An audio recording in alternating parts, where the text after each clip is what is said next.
Praise the Lord. Today's scripture reading 2 Samuel chapter 17. Ahithophel said to Absalom, I would choose 12,000 men and set out tonight in pursuit of David. I would attack him while he is weary and weak. I would strike him with terror, and then all the people with him will flee. I would strike down only the king and bring all the people back to you. The death of the men you seek will mean the return of all. All the people will be unharmed. This plan seemed good to Absalom and to all the elders of Israel, but Absalom said, summon also Hushai the Archite, so we can hear what he has to say as well. When Hushai came to him, Absalom said, Ahithophel has given this advice. Should we do what he says? If not, give us your opinion. Hushai replied to Absalom, the advice Ahithophel has given is not good this time. You know your father and his men, they are fighters and as fierce as wild bear robbed of her cubs. Besides, your father is an experienced fighter. He will not spend the night with the troops. Even now he is hidden in a cave or some other place. If he should attack your troops first, whoever hears about it will say, there has been a slaughter among the troops who follow Absalom. Then even the bravest soldier, whose heart is like the heart of a lion, will melt with fear, for all Israel knows that your father is a fighter and that those with him are brave. So I advise you, let all Israel from Dan to Beersheba, as numerous as the sand on the seashore, be gathered to you, with you yourself leading them into battle. Then we will attack him wherever he may be found, and we will fall on him as dew settles on the ground. Neither he nor any of his men will be left alive.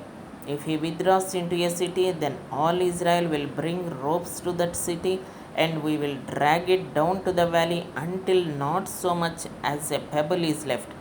Absalom and all the men of Israel said, the advice of Hushai the Archite is better than that of Ahithophel, for the Lord had determined to frustrate the good advice of Ahithophel in order to bring disaster on Absalom.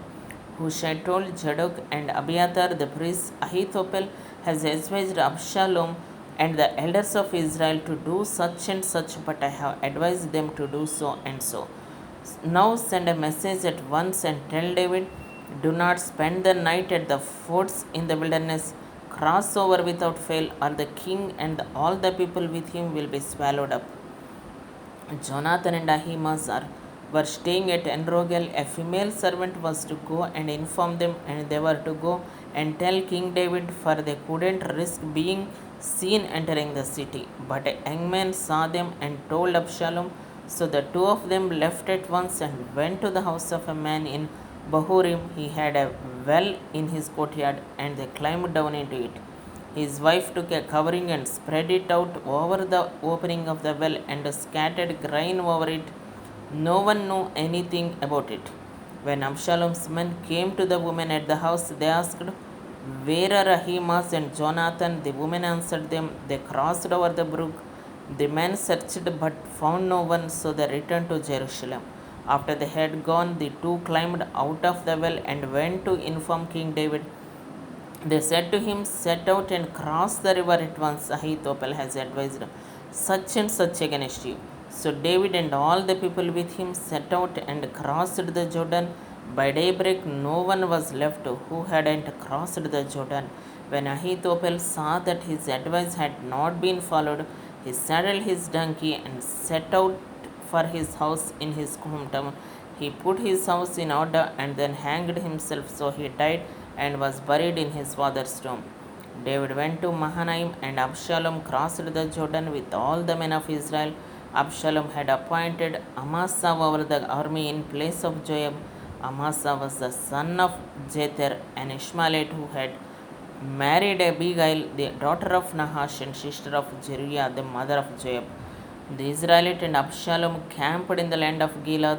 When David came to Mahanaim, Shobi, son of Nakash, was from Rabbah of the Ammonites, and Machir, son of Amiel, from Lobedar, and Barzillai the Gileadite from Rosalie, brought bedding and bowls and articles of pottery. They also brought wheat and barley, flour and roasted grain, beans and lentils, honey and cups, sheep and cheese from cow's milk for David and his people to eat. For they said, the people have become exhausted and hungry and thirsty in the wilderness. Amen.